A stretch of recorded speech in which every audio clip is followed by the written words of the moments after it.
Good day everyone. Today I will be presenting our study on the role of fast response times in enhancing customer loyalty. This research is part of my Bachelor of Science in Information Systems program at Bulacan Polytechnic College. Let's dive into the importance of customer service in today's competitive landscape. But before we start, allow us to introduce ourselves. Our group is led by Daniela Bonifacio, and joining her are Christian Crisostomo, Neil Patrick Laliano, and Luis Alejandro Masangkay. Chapter 1, The Introduction. Good day everyone. I am here to present our study entitled The Role of Fast Response Times in Enhancing Customer Loyalty. This research is part of my Bachelor of Science in Information System program at Bulacan Polytechnic College. In the introductions, in today's highly competitive business environment, customer service has become a differentiator among the many factors. Fast response times stand out as a critical element that directly impact customer satisfactions and loyalty. So let's explore why speed truly matters, delivering exceptional services. In the recitation questions, why do you think response time is crucial for the customer loyalty? For the purpose of the study, is twofold. First, we aim to examine the impact of fast response times on customer loyalty, especially how quick and efficient communication influence customer satisfaction, repeat business, and brand trust. The second, we seek to identify best practice for optimizing response times by understanding what successful companies do right, and we hope to provide insight and recommendation that other businesses can adapt to enhance their customer service performance. On the recitation questions, what practice do you think can improve response time? Objectives of the study. This study aims to establish standard response time expectations across different communication channels, understand how quick replies influence customer emotions, trust, and satisfaction, analyze real-world examples to see how faster response times affect customer loyalty, and lastly, offer practical solutions and strategies to help businesses improve their customer service responsiveness. What benchmarks do you think are most important? Significance of the study. This research is important because it shows how quick responses can help build stronger customer loyalty, especially in today's fast-paced digital world. When businesses respond quickly, customers feel more valued and more likely to stay loyal. The study also highlights the benefits of fast replies and how they impact customer satisfaction. It can guide businesses, especially small or growing ones, on how to improve their response strategies using digital tools like live chat or automated systems. Finally, this research can serve as a useful reference for students and future researchers studying customer service for business communication. How do you feel when a company responds quickly? Chapter 2, the discussion of key concepts. Key concepts.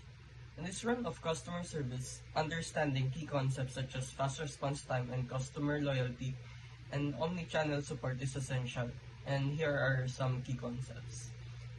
Fast response time. This is the duration it takes for a company to acknowledge and respond to a customer's inquiries. In the modern business, Land's quick and quick responses are crucial as they significantly influence customer satisfaction and loyalty, especially in an age where consumers expect instant gratification. Next one is customer loyalty. This refers to the likelihood of the customers to continue engaging with the purchasing from a brand new over time. It's demonstrated through repeat purchases and positive feedback, and it is heavily impacted by the speed and quality of customer service interactions. And lastly, omnichannel support. This concept involves the integration of various communication channels such as phone, chat, social media, and email to ensure seamless customer service experience. Effective omnichannel support enhances customer satisfaction by allowing for consistent and personalized interactions across different platforms. And here's the recitation question. Based on what we discussed, how fast does response times and omnichannel support works together to enhance customer loyalty in today's competitive market? Framework and best practices. To enhance customer service quality and foster loyalty, business can utilize established frameworks and best practices, and here are some examples of it. First one is serve call method or service quality method. This model evaluates service quality through 5 dimensions: tangibles, reliability, responsiveness, assurance, and empathy. Responsiveness is particularly crucial as fast and effective efficient responses enhances perception of reliability and professionalism, directly impacting customer satisfaction and retention. Next one is expectation confirmation theory. And this theory posits that customer satisfaction is influenced by whether service outcomes meet or exceed their expectation. When customers receive responses faster than anticipated, their satisfaction increases, thereby strengthening trust and loyalty. And lastly, best practices. Effective customer service can achieve through various best practices, including CRM systems, chatbots, and agent training. And here's the recitation question. How do the serve call method and expectation confirmation theory inform best practices in customer service? And what specific strategies can business implement to enhance service quality? For the chapter 3, data gathering. Data gathering. Data gathering is essential for understanding the relationship between customer service, response times, and customer loyalty. By employing a quantitative research approach, and business can collect measurable insights through methods such as online surveys and observational analysis, which help identify key trends and behaviors. Under these are quantitative research approach. This approach focuses on collecting numerical data to analyze relationships and patterns. It allows for a statistical analysis, providing a clear understanding of customer expectation and behavior regarding service responses. Next one is online surveys and observational analysis. The data was collected through online surveys, which gathered feedback from customers about their service experience and observational analysis, which monitored real-time interactions on various platforms. This combination offers subjective and objective insights. And lastly is key aspects monitored. This study focused on critical elements such as response times, which measuring how quickly companies respond to customer inquiries, and engagement, assessing the qualities of interaction between customers and service representatives. And here's the recitation question. How do online surveys and observational analysis contribute to understanding customer expectation and regarding response times? And what key aspects should business focus during the data gathering? And for the last chapter, chapter 4, discussion. Now, let's look at our findings. A significant of 73% of respondents expect immediate customer service replies, and 80% have switched brand due to slow responses. This indicates that the fast replies build trust and loyalty, while delay can hurt customer satisfaction and perception. We also found that the live chat and social media are prepared channel for quick interaction. So for our recitation questions, have you ever switched brand due to slow service, or have you ever switched brand due to slow customer service?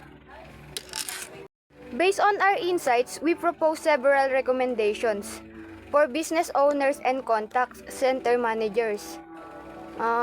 Investing in response-oriented technology, establishing clear response time goal, and providing regular training for staff are essential. For customer service agents, enhancing soft skills and emotional intelligence is crucial to fair fast replies with empathy and personalized communication. So for our recitation question, our question is, which recommendation do you think would have the biggest impact? In conclusion, our study emphasizes the critical role of fast response times in developing customers' loyalty.